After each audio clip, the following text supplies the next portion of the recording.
10 hechos sobre Moisés que mucha gente desconoce. Número 1. Moisés pidió a Dios que borrara su nombre del libro de la vida.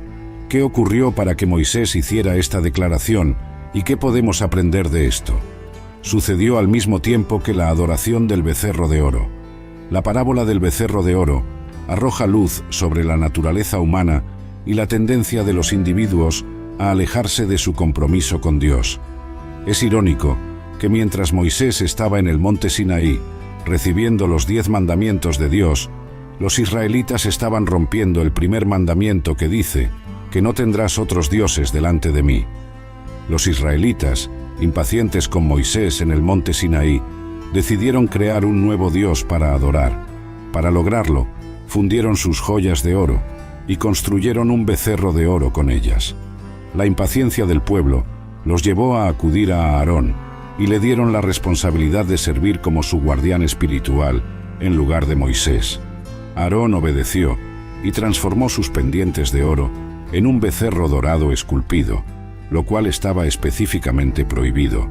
Luego, comenzaron a entregarse al libertinaje, adorando al ídolo y participando en comportamientos inmorales como comer, beber y jugar.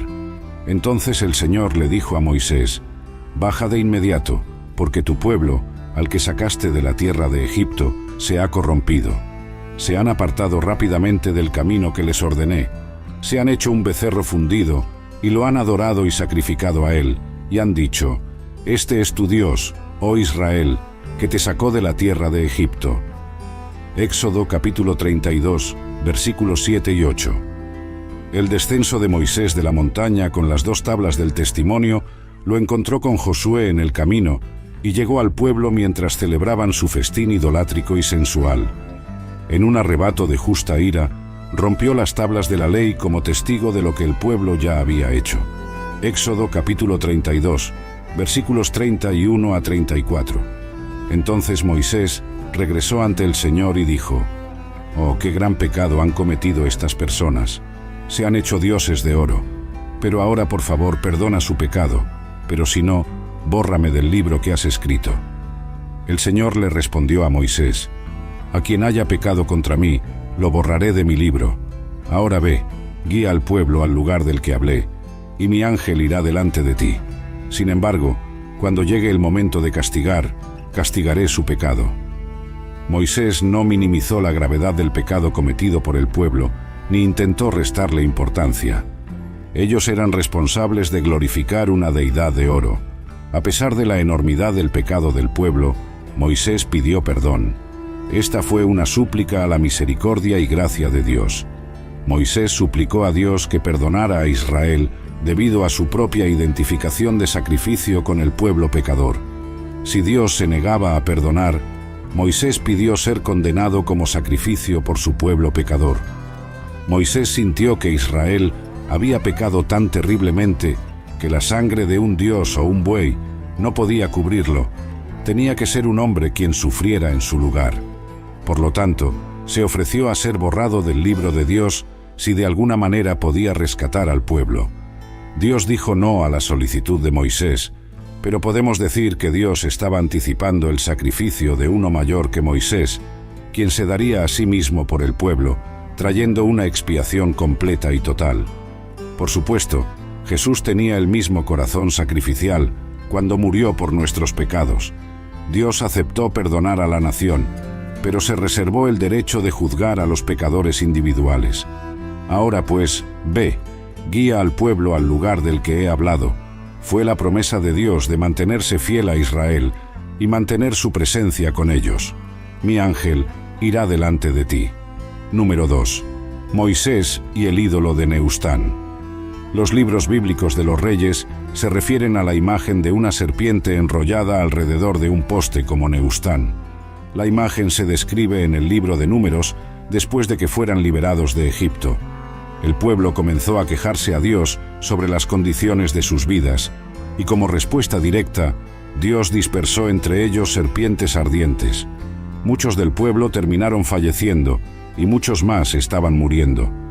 En respuesta a la oración de Moisés, Dios ordenó que se levantara una serpiente de bronce en un poste y prometió que cualquiera que mirara a la serpiente de bronce sería sanado de la mordedura de serpiente que había recibido. Los israelitas comenzaron a adorar la serpiente ardiente que Moisés había hecho de bronce en algún momento entre Moisés y Ezequías. La serpiente de bronce se menciona en conexión con las reformas de Ezequías, pero la adoración de Nehushtan podría haber estado sucediendo mucho antes de Ezequías. Segundo de Reyes, capítulo 18, versículo 4. Él eliminó los lugares altos del culto pagano, derribó las imágenes, las piedras conmemorativas y cortó los aserim. También aplastó en pedazos la serpiente de bronce que Moisés había hecho, porque hasta esos días los israelitas le habían quemado incienso, y se llamaba Nehushtan, una escultura de bronce. Aunque es fácil ver cómo algo que trajo curación milagrosa podría convertirse en un objeto de adoración, todavía era una desobediencia flagrante a los mandamientos de Dios. La serpiente de bronce fue el método de Dios para la liberación durante el incidente registrado en Números 21. No hay el menor indicio de que Dios tuviera la intención de que tuviera alguna aplicación adicional. Es interesante notar que la traducción literal de la palabra Nehushtan es pieza de bronce. Es posible que Ezequías le diera el nombre de Nehushtan para que la gente recordara que era solo una pieza de bronce, que no contenía poder alguno. Incluso en la situación descrita en Números 21, fue Dios quien trajo la curación, no Nehushtan. Una lección poderosa para todos nosotros que debemos aprender de Nehushtan es que incluso las cosas buenas y las personas buenas tienen el potencial de convertirse en ídolos en nuestras vidas. Toda nuestra adoración, alabanza y agradecimiento deben dirigirse únicamente hacia Dios, nada más, independientemente de su increíble historia, es digno. Número 3. ¿Por qué Dios iba a matar a Moisés en Éxodo? La zarza ardiente.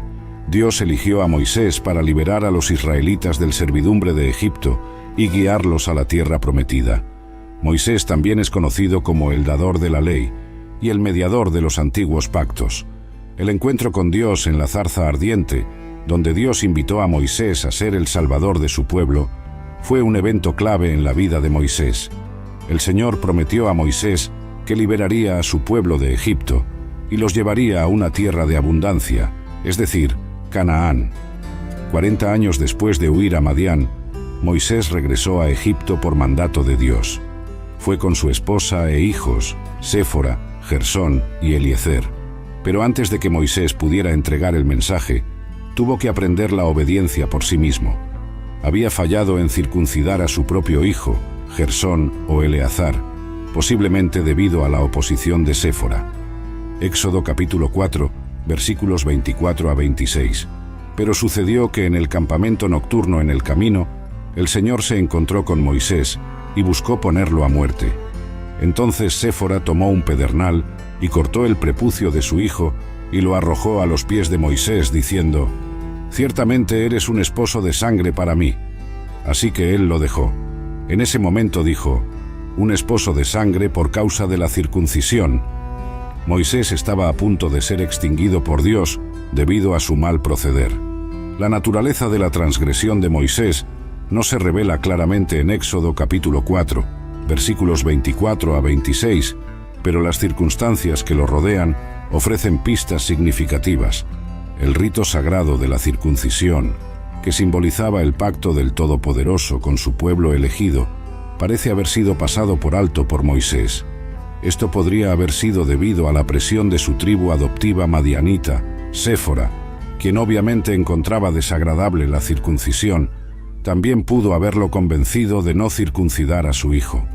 Esto explicaría su ira.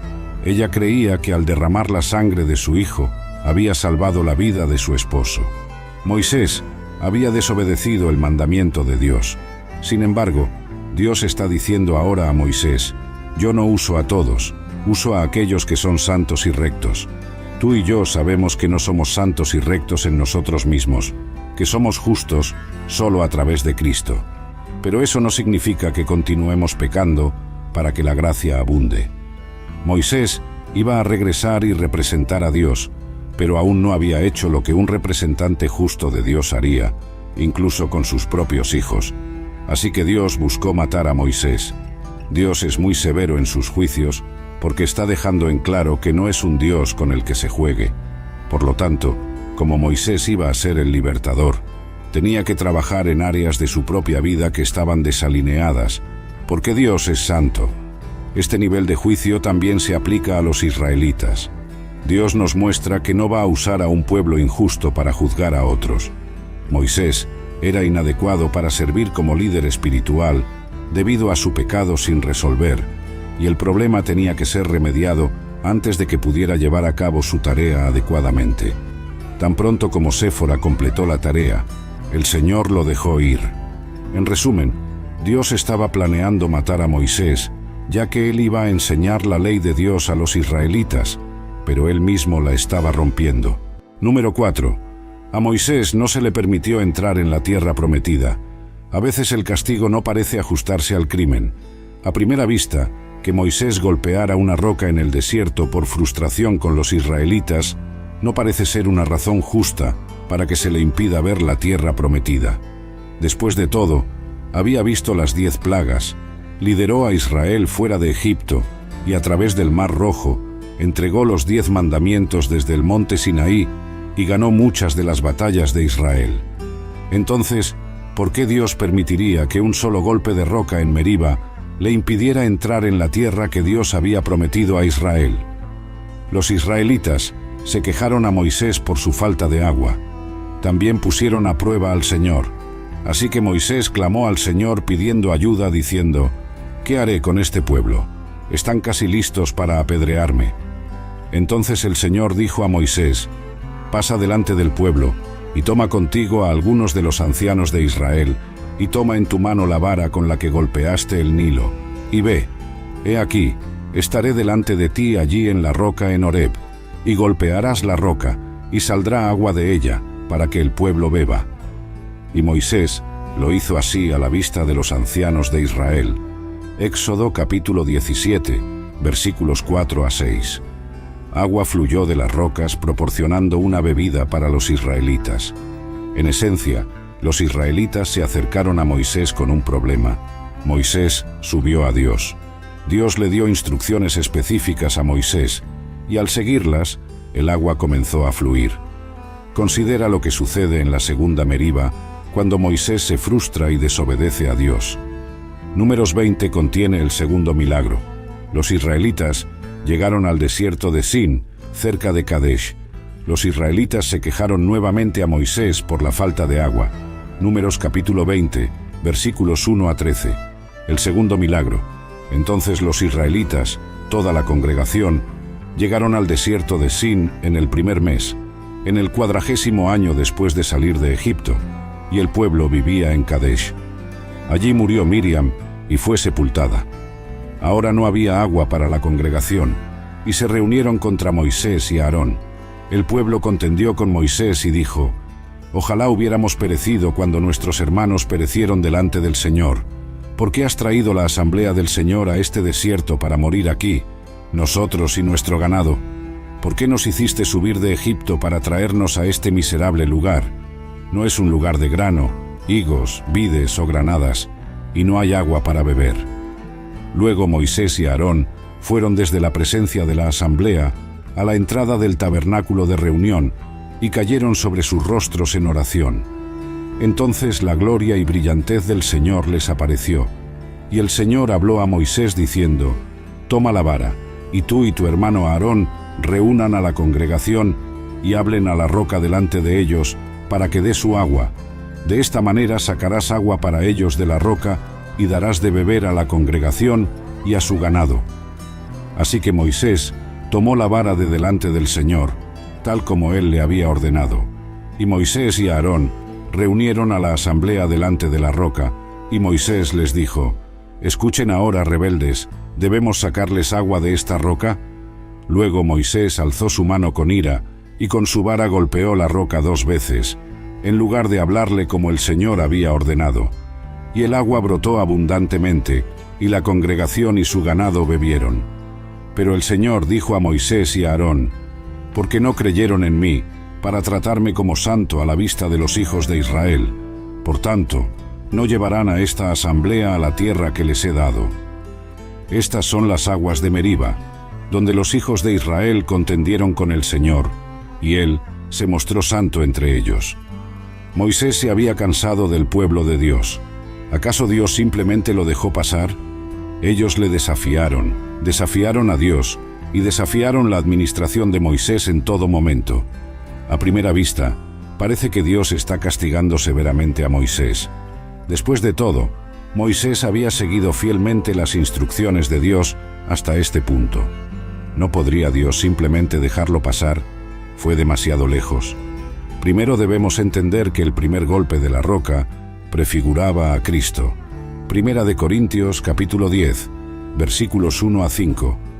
Porque no quiero que ignoréis, hermanos, que nuestros padres estuvieron todos bajo la nube, y todos pasaron a través del mar, y todos fueron bautizados en Moisés, en la nube y en el mar, y todos comieron el mismo alimento espiritual, y todos bebieron la misma bebida espiritual, porque bebían de una roca espiritual que los seguía, y la roca era Cristo. Sin embargo, Dios no se agradó de la mayoría de ellos, pues fueron esparcidos en el desierto. Moisés obedeció a Dios al golpear la roca en Éxodo 17, pero Moisés desobedeció a Dios al golpear la roca en lugar de hablarle en Números 20. El incidente en Números 20 fue el segundo golpe de Moisés a la roca, siendo el primero en Éxodo 17. Como resultado, enseñamos que Moisés fue castigado por golpear la roca 2 veces, en lugar de golpearla 2 veces en Números 20. Según Primera de Corintios, Dios tenía la intención de que la roca en el desierto fuera una representación de su Hijo Jesucristo. En Éxodo 17, el Señor le dijo a Moisés que golpeara la roca para establecer una imagen de Cristo como nuestro Redentor. Cristo es nuestra roca y piedra angular, que ha sido golpeada por nuestro bien, y traerá corrientes de agua viva, como se afirma repetidamente en los Salmos e Isaías. Además, el libro de Hebreos afirma que Cristo murió una vez y para siempre, y que no se requiere más expiación por los pecados. Así que en la escena del Éxodo 17, el Señor pretendía que Moisés golpeara la roca en el desierto solo una vez, simbolizando que Jesús sería sacrificado solo una vez para traernos la salvación. Más adelante, en Números 20, el Señor instruyó a Moisés a hablar solo a la roca para que se preservara la imagen creada en Éxodo 17. Cuando Moisés eligió golpear la roca una segunda vez, echó a perder la imagen del Éxodo 17. Habríamos estado perplejos ante la imagen distorsionada si Dios no hubiera corregido el error de Moisés, concluyendo que Cristo, la roca, tenía que ser sacrificado repetidamente por nuestra salvación. Como resultado, Dios castigó a Moisés para asegurarse de que entendíamos correctamente la imagen de la roca, impidiendo que Moisés entrara en la tierra prometida. Durante el proceso, el Señor creó una nueva imagen para ayudar a las personas a comprender correctamente la salvación. Al negarle a Moisés la entrada a la tierra prometida, el Señor demostró que no podemos entrar en la salvación, es decir, la tierra prometida, a través de las obras de la ley, es decir, Moisés, sino solo a través de la obra de Jesús, es decir, por Josué, cuyo nombre es Yeshua o Jesús. Cuando Dios le instruyó que hablara a la roca para obtener agua para la nación, él la golpeó en un arrebato de ira. Reaccionó con enojo en lugar de con compostura, y como resultado, se le prohibió entrar en la tierra prometida. Número 5. Los magos que Moisés enfrentó. Los magos Janes y Jambres. La narrativa de los magos del faraón se encuentra en Éxodo 7 y 8. Cuando Moisés y Aarón se enfrentaron al faraón en Egipto y exigieron que liberara al pueblo de Dios de la esclavitud, ellos, para validar su mensaje, Moisés y Aarón realizaron milagros. Moisés ocupó un lugar especial en la historia debido al extraordinario número y variedad de proezas milagrosas que se le atribuyeron, como está escrito, todo ese poder poderoso y todo el gran terror que Moisés realizó. Aprendemos que Moisés fue incomparable en el poder y la autoridad con la que lideró al pueblo de Israel. Se nos dice que no ha surgido otro profeta como Moisés en Israel desde ese tiempo. Sin embargo, Ha habido grandes gobernantes de Israel, así como líderes, profetas y sacerdotes, pero antes de la llegada de Jesucristo, conocido como el Mesías, nunca hubo otro hombre que ocupara todos esos cargos de manera tan gloriosa como lo hizo Moisés. Aún con los milagros de Moisés, enfrentó la oposición de Llanes y Jambres. Dios dio a Moisés y a Aarón la instrucción de mostrarle a Faraón una señal en su primer encuentro con el rey, lanzando la vara de Aarón al suelo. Dios sabía que el Faraón exigiría una señal. Después de que Aarón lo hizo, la vara en su mano se transformó en una serpiente. El Faraón no tardó en llamar a sus magos, cada uno de los cuales logró transformar su propia vara en serpientes. La serpiente de Aarón devoró las serpientes que utilizaban los magos, lo que debió interpretarse como una advertencia ominosa para la corte del Faraón. La serpiente de Aarón, Éxodo capítulo 7, versículos 8 a 13. Ahora el Señor dijo a Moisés y a Aarón: cuando Faraón os diga, realizad un milagro para probar vuestra autoridad, entonces di a Aarón: toma tu vara y lánzala delante de Faraón para que se convierta en serpiente. Así Moisés y Aarón vinieron a Faraón e hicieron justo como el Señor había ordenado. Aarón lanzó su vara delante de Faraón y sus siervos y se convirtió en serpiente. Entonces Faraón llamó a los hombres sabios, hábiles en magia y adivinación, y los hechiceros, hábiles en brujería, y también estos magos, sacerdotes adivinos de Egipto, hicieron lo mismo con sus artes secretas y encantamientos, pues cada hombre lanzó su vara y se convirtieron en serpientes. Pero la vara de Aarón devoró sus varas. Sin embargo, el corazón de Faraón se endureció y no les escuchó, tal como el Señor había dicho.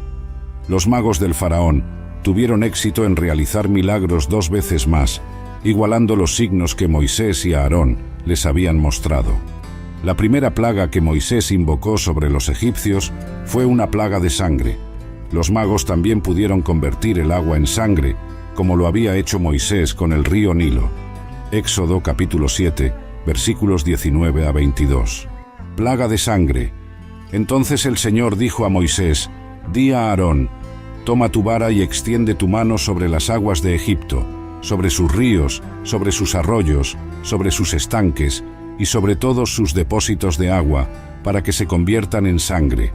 Y habrá sangre por toda la tierra de Egipto, tanto en recipientes de madera como en recipientes de piedra. Así Moisés y Aarón hicieron justo como el Señor había ordenado, y él levantó la vara y golpeó el agua que estaba en el Nilo, a la vista de Faraón y a la vista de sus siervos, y toda el agua que estaba en el Nilo se convirtió en sangre. Entonces los peces que estaban en el Nilo murieron, y el Nilo apestaba, de modo que los egipcios no podían beber agua del Nilo, y la sangre estaba por toda la tierra de Egipto. Pero los sacerdotes adivinos de Egipto hicieron lo mismo con sus artes secretas, y el corazón de Faraón se endureció, y no les escuchó, tal como el Señor había dicho. Esto es una gran insensatez por parte de los magos. Las plagas eran una maldición de Dios. En lugar de intentar revertir la maldición, decidieron convertir más agua en sangre. También añadieron a la maldición de su pueblo. Tal es el camino de las artes oscuras. Su objetivo no era aliviar los problemas del pueblo de Egipto. El maligno intentaba mostrar significado en lugar de ayudar a los que estaban bajo él. Era una forma trastornada de pensar y, lamentablemente, no hicieron nada para ayudar a su pueblo. La segunda plaga que cayó sobre el pueblo egipcio fue una plaga de ranas, y los magos añadieron al problema al conjurar sus propias ranas en lugar de encontrar una solución. Esto empeoró aún más la situación. Sin embargo, después de esto, la autoridad de los magos se detuvo, ya que no pudieron reproducir más plagas y admitieron que estaban presenciando el dedo de Dios en las señales de Moisés. Señales, Éxodo capítulo 8, versículo 19. Entonces los magos dijeron al Faraón: esto es el dedo sobrenatural de Dios. Pero el corazón de Faraón se endureció y no les escuchó, tal como el Señor había dicho. Satanás había dado a los magos del Faraón el poder de duplicar algunas de las señales que Dios realizó a través de Moisés y Aarón. Entonces, ¿cómo pudieron los magos egipcios lograr estas increíbles hazañas en primer lugar.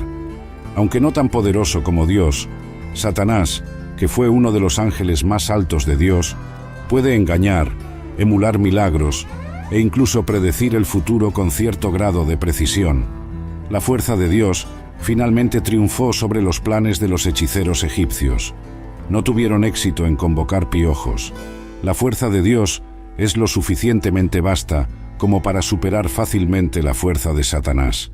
La capacidad de hacer milagros por el poder de la oscuridad y la disposición de recibirlos como auténticos caracterizarán los últimos tiempos, así como el poder de Janes y Jambres tuvo límites, así también la autoridad de Satanás, incluso en los últimos días. Dios sigue estando en control. Hay esperanza triunfante en Jesús. Los milagros pueden usarse para demostrar que algo es sobrenatural, pero no pueden usarse para probar que algo es verdadero. Estos magos egipcios eran hombres inteligentes y eruditos. Sin embargo, Pablo observó que no tenían la sabiduría que proviene de Dios. Algunos de nosotros nos asombramos ante cualquier poder espiritual real, sin considerar cuidadosamente que ese poder real puede tener una fuente siniestra en lugar de divina. E incluso, si un nuevo poder pareciera tener las respuestas que hemos estado buscando, no debemos dejarnos seducir por él, porque las fuerzas demoníacas pueden venir disfrazadas como ángeles de luz. Número 6. El único hombre que Dios enterró. Dios ha elegido retener tal información de nosotros con respecto a los eventos que llevaron al fallecimiento de Moisés. Moisés ascendió a las alturas del monte Nebo, mientras Israel acampaba en las llanuras de Moab.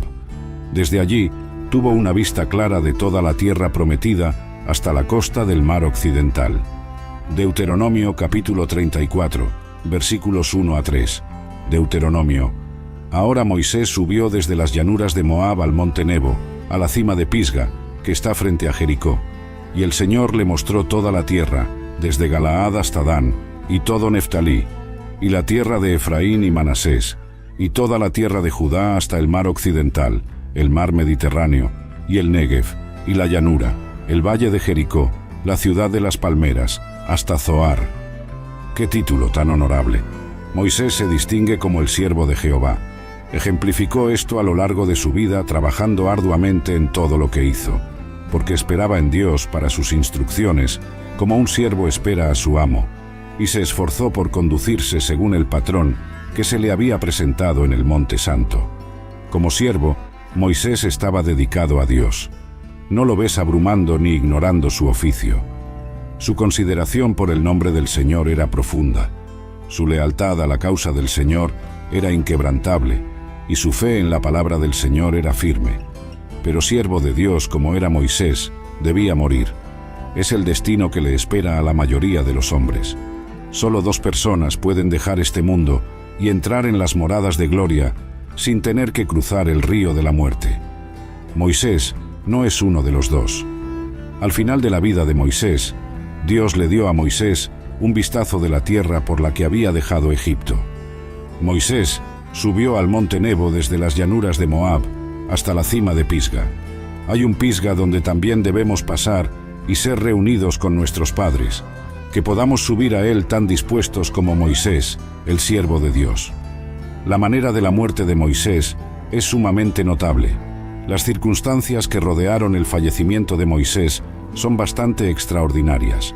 El monte Pisga tiene una elevación de cumbre de 4.500 pies, casi una milla. No hay muchos hombres de 120 años que puedan escalar una montaña de casi una milla de altura y vivir para contarlo. Sin embargo, Moisés pudo. Lo logró escalando a mano. No había un camino lo suficientemente ancho para Moisés, y no necesitaba uno de todos modos. Si te preguntas en qué condición estaba, esa hazaña te lo dirá.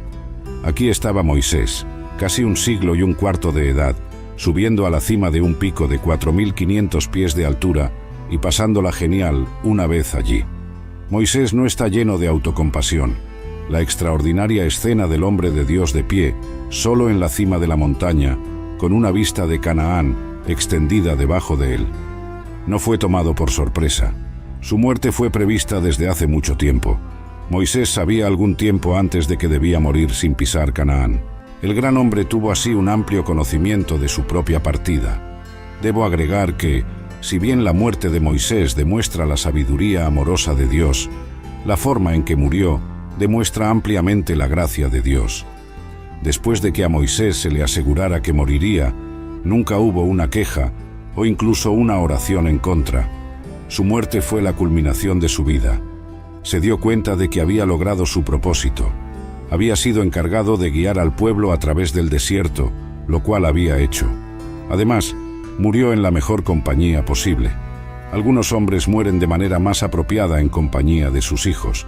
Su fuerza ha estado en sus deberes y apegos hogareños, y en su descendencia cierran apropiadamente sus ojos. Pero no había verdadera parentela para el hombre Moisés. Moisés murió según la palabra del Señor. Qué manera de vivir, 120 años, y no necesitar gafas, 1 siglo y 1 quinto, y no necesitar muletas. Moisés nunca se sentó en una mecedora, frotándose con linimento y bebiendo en Sur. Pero el versículo 6 contiene una de las declaraciones más notables sobre toda la carrera notable de Moisés. Deuteronomio capítulo 34, versículo 6. Lugar de entierro de Moisés. Y él lo enterró en el valle en la tierra de Moab, frente a Bet Peor, pero nadie sabe dónde está su lugar de sepultura hasta el día de hoy. Dios personalmente enterró a Moisés, la única persona en la Biblia que hizo esto. ¿Te diste cuenta de eso? Número 7. La ubicación de su cuerpo es desconocida. El Señor luego ocultó la tumba. ¿Qué lo impulsó a hacerlo? Porque esa tumba se habría convertido en un santuario. Todavía estarían trazando un camino hasta Nebo hoy, erigiendo santuarios, palomitas y cacahuetes, proporcionando varios paseos, posiblemente incluso enviando un tranvía hasta allí, con enormes pancartas declarando «Lugar de sepultura de Moisés». Así que fue ocultada. Esto era tan crucial para el Señor que incluso provocó un enfrentamiento angélico. Número 8. El diablo luchó por el cuerpo de Moisés. Judas, versículo 9, se refiere a un evento que no se encuentra en ningún otro lugar de la Biblia. Tuvo que luchar o disputar con Satanás sobre el cuerpo de Moisés, pero lo que implicó no se describe. Judas 9. Sin embargo, Miguel el arcángel, al contender con el diablo cuando disputaba sobre el cuerpo de Moisés, no se atrevió a proferir contra él una acusación injuriosa, sino que dijo: «El Señor te reprenda». Este evento ocurre en Judas. Aquí Judas comparte con nosotros un incidente que no se encuentra en ningún otro lugar de la Biblia. Surge naturalmente la pregunta de dónde obtuvo esta información. Algunos dicen que la información se transmitió por tradición. Esto puede ser cierto o no. No tenemos conocimiento definitivo de por qué surgió la disputa entre Miguel y Satanás sobre el cuerpo de Moisés. No es improbable que Satanás quisiera conocer el lugar para construir allí un santuario. Miguel se negó a emitir un juicio presuntuoso, simplemente anunció la reprensión del Señor. A pesar de su gran poder, Miguel permanece completamente sumiso al Señor. Los ángeles justos tienen un rango y son sumisos a la autoridad. Considerando la fuerza de Miguel, la sumisión del arcángel a Dios es aún más hermosa. Podemos ver que la sumisión nunca está destinada a quitar la fuerza, el propósito o el valor de un individuo. La fuerza del ángel Miguel no estaba en disputa, ya que la última mención de Miguel el arcángel aparece en Apocalipsis capítulo 12, versículo 7, cuando Satanás es expulsado del cielo. La confrontación es un mal necesario. Nadie la disfruta, pero debe hacerse para rectificar, purificar y unificar la comunidad. Número 9. Moisés se encuentra con Jesús. La transfiguración de Jesús se menciona en cada uno de los libros del Evangelio como un evento importante en la vida de Jesús y una prueba de su divinidad. Jesús lleva solo a 3 de sus seguidores, Pedro, Santiago y Juan, a una montaña alta después de realizar una serie de milagros y predecir su propia muerte. Esta es la escena de la transfiguración, en la que su apariencia se transforma radiante. Mateo capítulo 17, versículo 2. Y fue transfigurado delante de ellos, y su rostro resplandeció como el sol, y sus vestiduras se volvieron blancas como la luz. Esa gloria transmite la presencia real, pues en su persona, el reino de Dios está con su pueblo. El círculo íntimo de discípulos es testigo de una revelación profunda de la identidad de Jesús, así como de su misión. Durante esta transfiguración, dos de las figuras más importantes del Antiguo Testamento, Moisés y Elías, aparecen. Su entrada simboliza la ley y los profetas, dando testimonio de Jesús, el Mesías, quien cumple el Antiguo Testamento. Los judíos ven a Moisés como uno de sus mayores líderes, pero Jesús es aún mayor. Moisés es aquel a quien Dios usó para dar la ley, y Elías es quien conecta la profecía carismática anterior de los días de Samuel con los profetas posteriores que escribieron. Moisés también es considerado como el profeta modelo, y Elías como el precursor del Mesías. Malaquías capítulo 4, versículos 4 a 6, menciona tanto la entrega de la ley a través del siervo de Dios, Moisés, como el envío del profeta Elías antes del inminente día del Señor. Su presencia en la montaña con Jesús demuestra la majestad de Jesús como el único que se llamará Hijo de Dios, que los trasciende a ambos. La nube de la presencia de Dios apareció a Moisés en el monte Sinaí. Su brillantez Shekinah llenó el tabernáculo. La nube de la presencia de Dios guió a los israelitas en el desierto, y la nube de la gloria del Señor llenó el templo de Salomón. Jesús ha cumplido tanto la ley como los profetas, como lo evidencia su superioridad sobre Moisés y Elías, cuyas revelaciones finalmente apuntan a Jesús. Porque Jesús es el Hijo encarnado de Dios, el profeta definitivo que cumple la profecía de Moisés, los discípulos deben escucharlo para comprender su misión mesiánica. Cuando los discípulos miran hacia arriba, solo ven a Jesús. Su atención ahora está únicamente en Jesús, como Moisés y Elías hubieran preferido, porque su significado último estaba en preparar el camino para el Mesías, el Hijo de Dios, y su propósito redentor. Aunque los discípulos han tenido la revelación más explícita de la identidad de Jesús, todavía no comprenden completamente lo que han presenciado. Número 10. Moisés ve a Dios. Moisés pidió la presencia de Dios para guiar a su pueblo a Canaán. Éxodo capítulo 33, versículos 12 a 17. Moisés dijo al Señor: «Mira, tú me dices que lleve a este pueblo, pero no me has dejado saber a quién enviarás conmigo.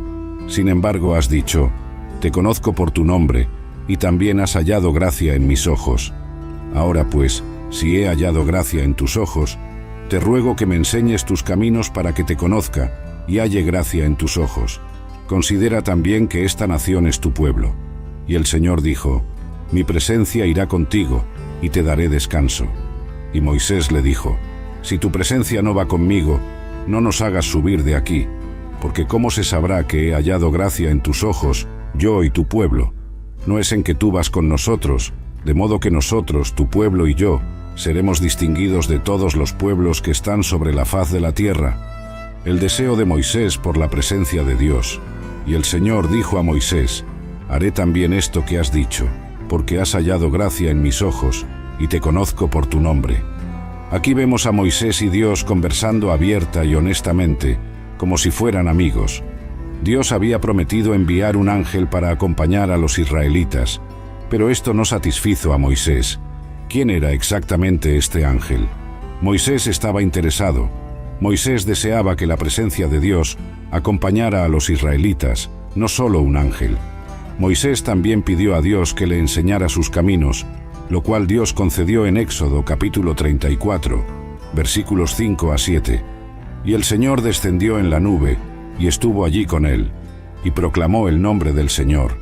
Y el Señor pasó por delante de él y proclamó: el Señor Dios, misericordioso y clemente, lento para la ira, y abundante en bondad y verdad, que guarda misericordia a millares, que perdona la iniquidad, la transgresión y el pecado, y que de ningún modo tendrá por inocente al culpable, que visita la iniquidad de los padres sobre los hijos, y sobre los hijos de los hijos, hasta la tercera y cuarta generación».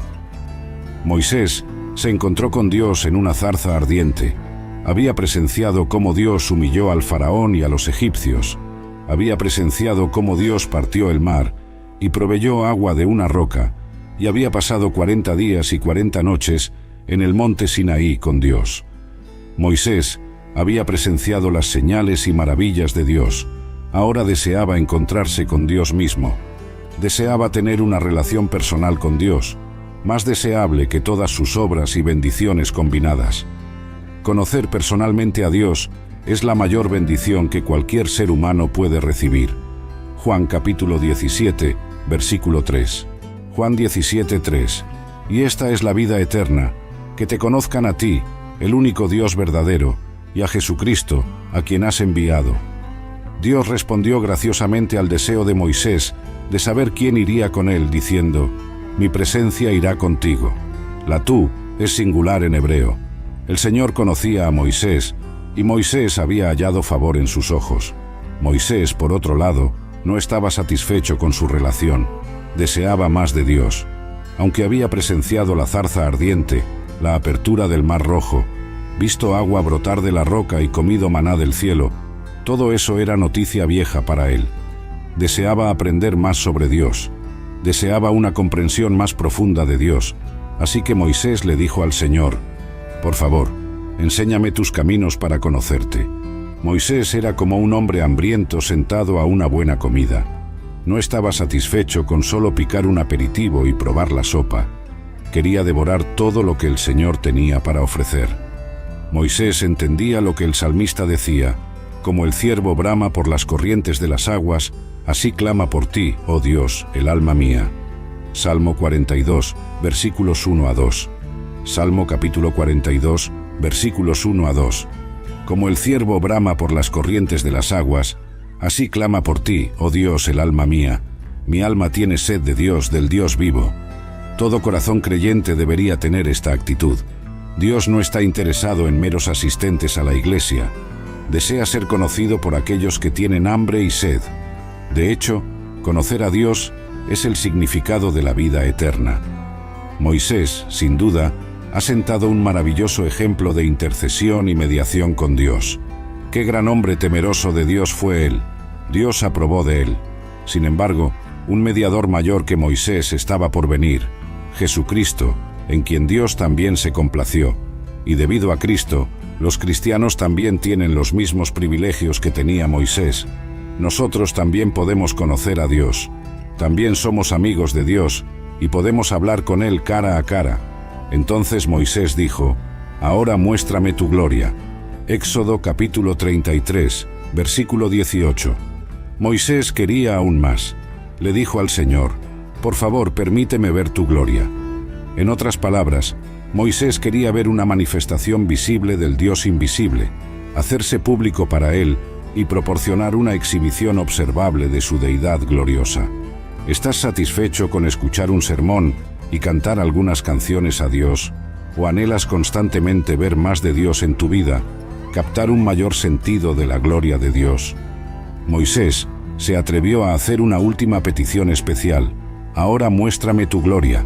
Sobre todo, fue la misericordia y compasión de Dios lo que lo llevó a renovar su pacto con Israel. Dios luego explicó cómo demostraría su bondad y gloria a Moisés sin matarlo. Describió su aparición a Moisés usando los términos mano, espalda y rostro. Primera de Timoteo capítulo 6, versículos 15 a 16. Que Dios traerá en su tiempo. Dios, el bienaventurado y único soberano, el Rey de reyes y Señor de señores, quien solo tiene inmortalidad, que habita en luz inaccesible, a quien ninguno de los hombres ha visto ni puede ver.